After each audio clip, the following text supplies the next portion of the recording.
Hi everyone, I'm Stan Mallow, the Paranormal Yacker. My guest in today's show is David Lee Hubbard. I'll be talking with him about his book, An American 007, The Double Life of Jeffrey Lew, music and fine arts mogul, CIA secret agent with a license to kill. David Lee Hubbard, welcome to Paranormal Yacker. A great pleasure for me to be here. Thanks, Dan.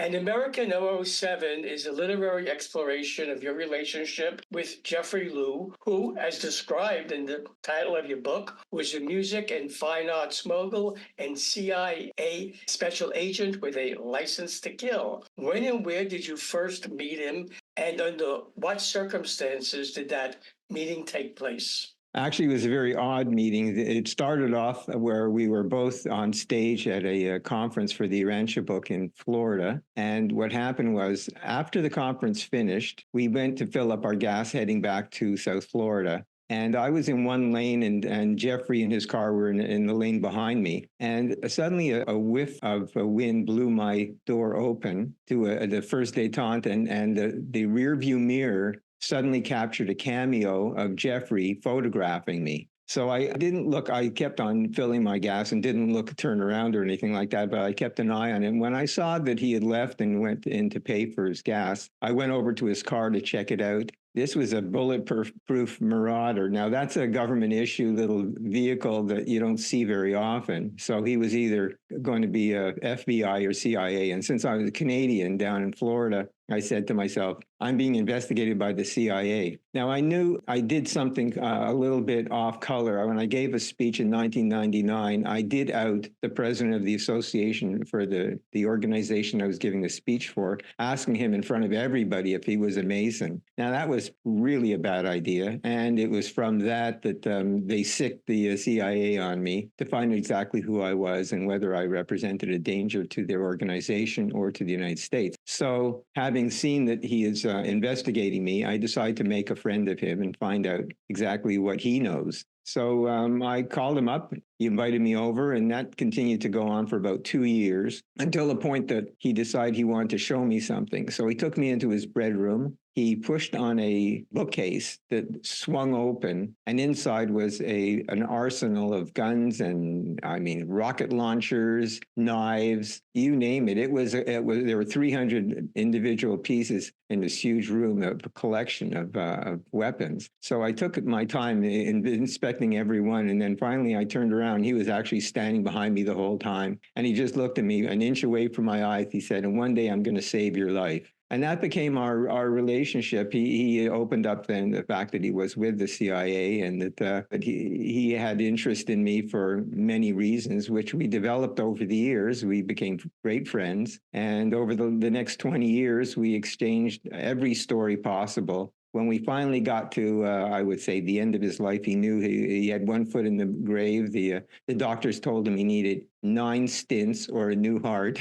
So he sort of resigned himself to that he was heading to the mansion worlds or somewhere else, which we can discuss where I think he's going. But we landed up talking about, I guess, things that he wouldn't necessarily have said early on in his life. And finally, because of my background, because at that point I was working within the Canadian military intelligence, doing bomb proofing for the Canadian British military, because I was in that milieu, he felt that he could trust me with some of these secrets. In fact, I consider the secret that he told me is probably the world's biggest secret, and that's a treaty called the Greada Treaty. The backstories of the creative journeys you both took described in An American 007, and although each of you started in a vastly different way and arrived at disparate destinations, your mutual love for the arts and respect for each other's talent sustained a 20-year bond, which you just mentioned. That is indeed a long time. The deep truth, as you were just mentioned, and I was getting to cover that, the deeper truth between you and Jeffrey only emerged in the last few years of his life. However, be talking with you about those truths, which we'll definitely get to. I would like to know, since it is in the title of your book, when did the CIA contact Jeffrey and how did they go about recruiting him to be a CIA secret agent? He comes from a very odd background. He had two parents, both of which were gypsies. Now, they've got their own colorful background, which is all sort of laid out in the book to give you an idea about exactly what formed an individual like Jeffrey. For instance, when he was 10 years old, he almost stabbed his teacher to death and he got put into a reform school. At 12 years old, he became a heroin addict. So but by 15, he was learning how to do things with his hands, keeping his hands busy while in reform school. And it turned out that he had wonderful dexterity and ability to create different things. So the organization kicked him out and said, listen, we're going to give you a job. We're putting you back into society, and got him a job in a toy factory creating toys. Eventually he started to do actual prosthetics for doctors, ears, noses. So he got to be excellent at sculpting. And that sort of brought him away from his darker background that he came from, of which is totally laid out in the book. It's quite an interesting story, his actual background, as is mine, but it's really a backstory. The reason I presented both of those stories is so that you would have a context, so that when we got to the actual meat of the issue, which is the alien issue, you have an idea about who these people are. Why would their opinion be of any value? It's because of our background and our experiences that take on a greater meaning as we start to reveal these secrets later on in the book about aliens and exactly what their agenda is on our planet. Did he ever say when they recruited him for the CIA or the circumstances of that? Or you just know he was recruited by them? At a certain point, as an artist, he was approached by a friend of his. So he was about 17 years old at the time, 18. A friend of his, a guy named Benny, his aspiration was to be a policeman, to be an investigator and that type of thing. Totally different than what Jeffrey ever imagined. But they remained friends. And one day, Benny called him up and brought him into the police station and said, a gang has it in for me, and I don't have anybody that I really trust to watch my back. I'd like you to consider me deputizing you. And he throws a gun on the desk and a badge, and that was the beginning of Jeffrey's career in law enforcement. Now, about 6 months later, as fate would have it, someone did get to him from that gang and actually kill Benny. And Jeffrey lost it just like he did when he was 10 years old and stabbed the teacher. And he went out after these particular gang members. And he found all of them, killed all of them, and then went back into the police station to announce what he had done. And instead of them arresting him, putting charges against him, of course, this is New York City, they gave him a position on the police force, his own little team, because he certainly was a go-getter. Ultimately, that gang actually did catch up to him as well and took him up to a roof and threw him off the roof, saying, let's see if a Fed officer can fly. And they threw him off the roof. And fortunately, he told me that he landed in some garbage, just like in a film, and only managed to break his arms and legs, but he survived. That was really his indoctrination into the force, is that he was the type of guy who would go out and do the rough stuff and come back and still be willing to work on behalf of law enforcement. So this took the attention of the CIA, since there aren't that many people within that scope that had that type of abilities and background. So they interviewed him, and then it was actually Rockefeller himself who was the person who asked him to join the CIA and leave the police department in New York. And they trained him up in Vermont. They have a CIA center there where they trained him. The interesting things about his training was that they did something called Silva Mind Control, which is a course that's given now. It's called the Silva Method now, but it was called Silva Mind Control back in those days, a course which I had also taken. These are some of our similarities that drew us together. So he had taken that course, and because he was the top in the class, they brought him back to headquarters and they said, we'd like you to read this document. And they put something called the Greada Treaty into his lap. And he said he read it several times. He gave it to other people to read. And he concluded that he didn't want to work on the alien projects whatsoever. He backed away from it, even though he had a particular skill, which was essential to dealing with these particular aliens, especially the one alien group, they don't speak whatsoever. They're non-breathing species, so they have no lungs, no vocal cords. That's why you see them with a small mouth, but big eyes, small ears. They don't hear, they don't speak, they communicate telepathically.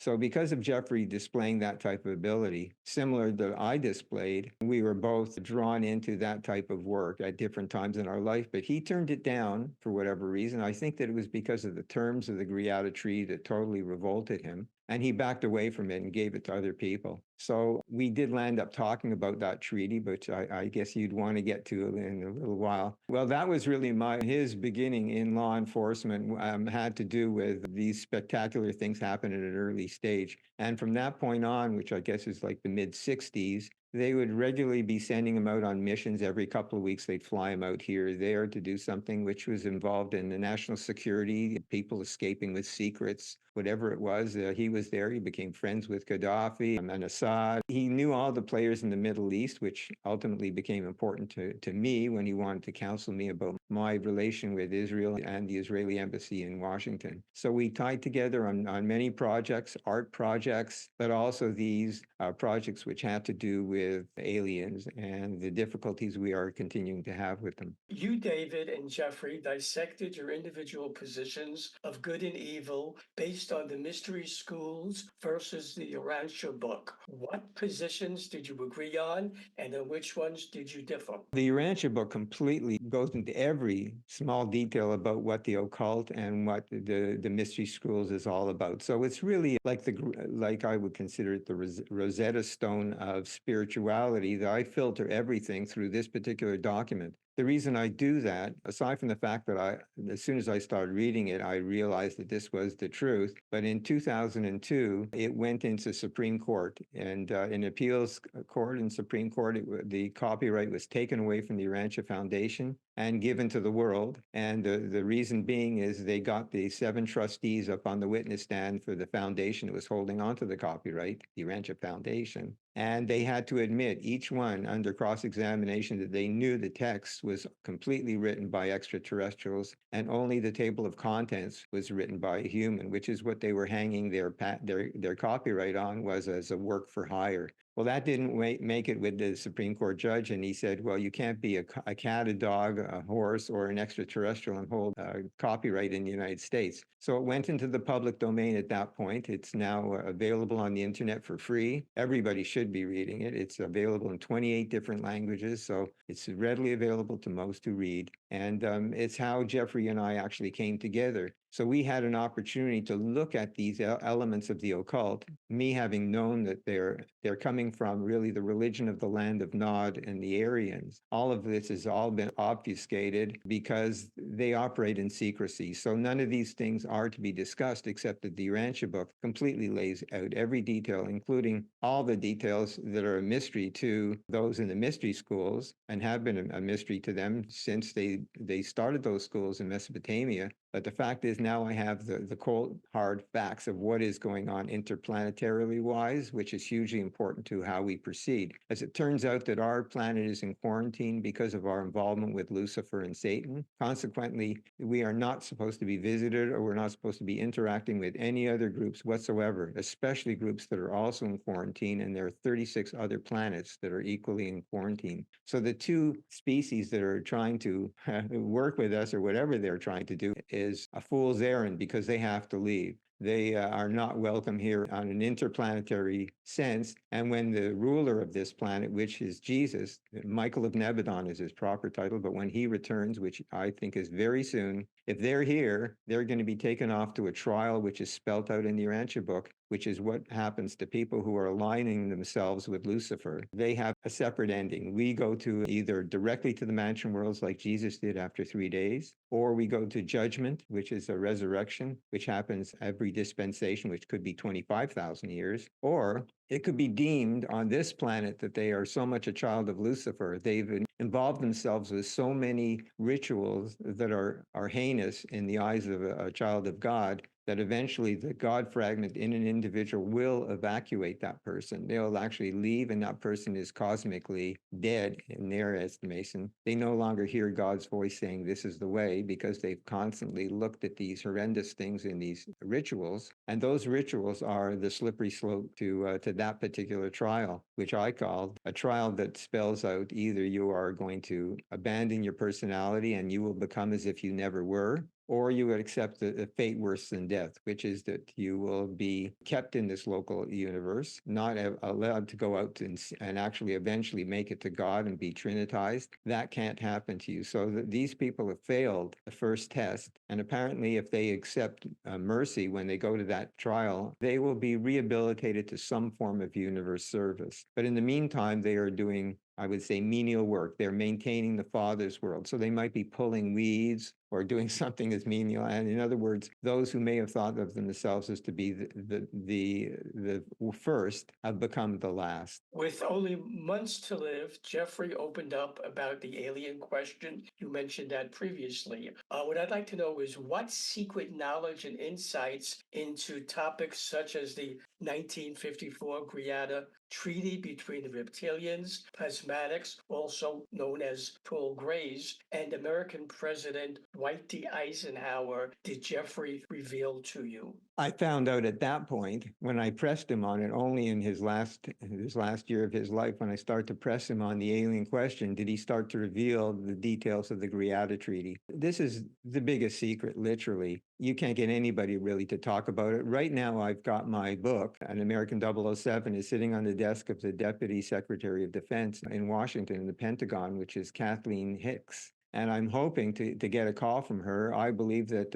myself and her can renegotiate that Greada Treaty completely. Now that we know what we do know from the Urantia book. The problem was that the Greada Treaty was signed in 54 and the Urantia book was published in 1955, just 1 year later. Now, why that was delayed is speculation as why that was delayed. But the fact is that had we had the Urantia book prior to that particular treaty, we would have looked at these aliens making demands on us and we would have told them that they have no place on our planet, and that would have been the end of it. They wouldn't have been able to step foot on it. They know that they'll be taken away right away. So the two aliens that showed up on the tarmac to sign that treaty were not really aliens. They're from inside our planet. One was what were called the material sons, like Adam and Eve, that species, so derived from Adam and Eve, either cloned, probably cloned from Adam and Eve themselves, or the other one was an Aryan. In other words, you would see him on the street in Brussels or something like that in Europe, and you would think nothing of it. So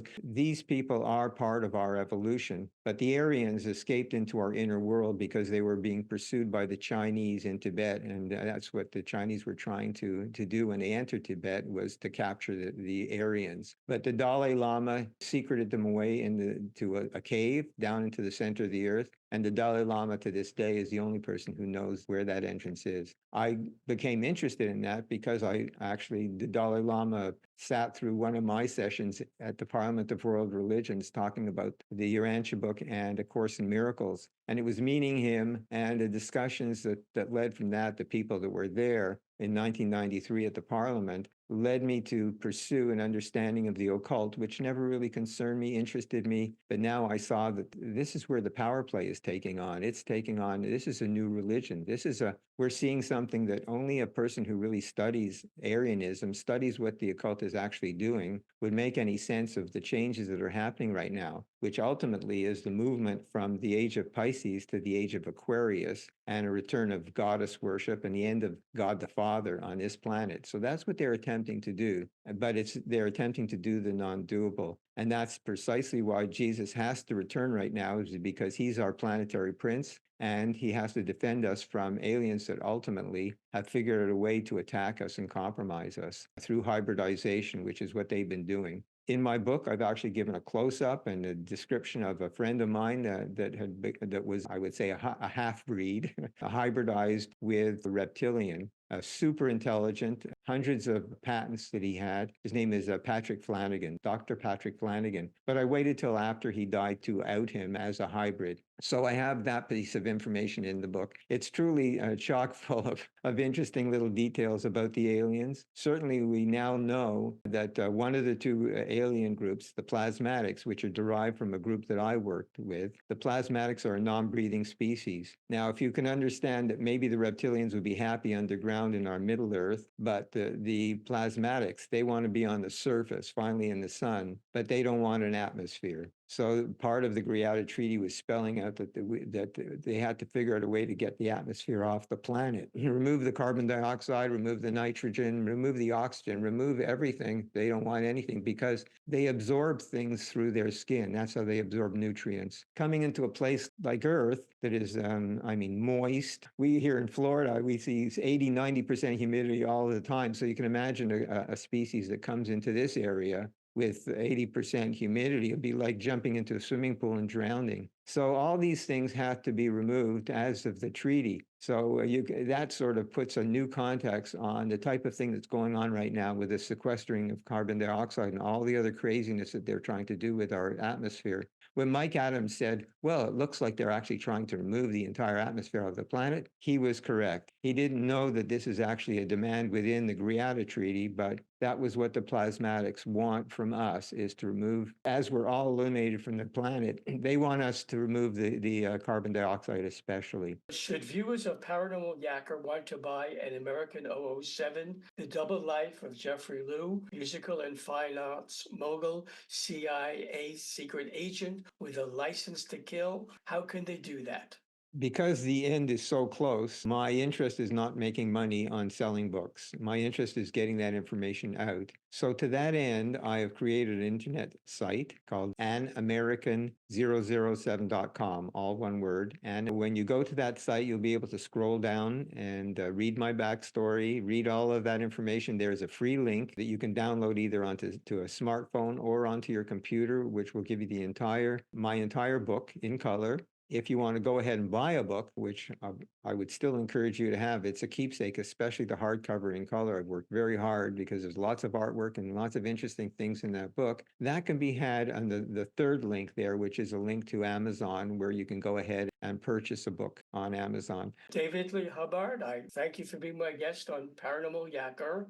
I enjoyed yakking with you and wish you success in your effort to getting the word out to the masses about what you write about in your book. Thank you. It's been a pleasure chatting with you. I wish you good luck again. Good talking with you. And we'll see what the future holds. Ask me back anytime. You're an excellent interviewer. I appreciate the fact that you read the book and had just the right questions. Hi, everyone. I hope you enjoyed part one of my interview with David Lee Hubbard. So that you don't miss part two, be sure to subscribe to my free YouTube channel. To do that, all you have to do is press the subscribe button on your screen.